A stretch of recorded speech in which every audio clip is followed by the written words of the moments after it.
Happy Wednesday, friends. Again, it's Wednesdays, Blends with Friends days. Today we're going to be making an itch roller. It is springtime, so the bugs are flying around, the pollen's out. So whether it's itch from bug bites or sinuses or maybe overexposure to the sun or dry skin, this blend is going to help you out really well.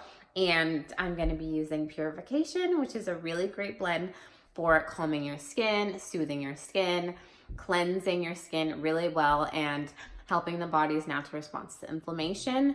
We're also going to be using Peppermint, which is very cooling to the skin, so that's going to feel really good on that itch. And Peppermint. Purification also doubles as a outdoor oil to keep those critters off of you. So that's really awesome. Stay tuned for the next video. Just swipe and I'll show you how we do it.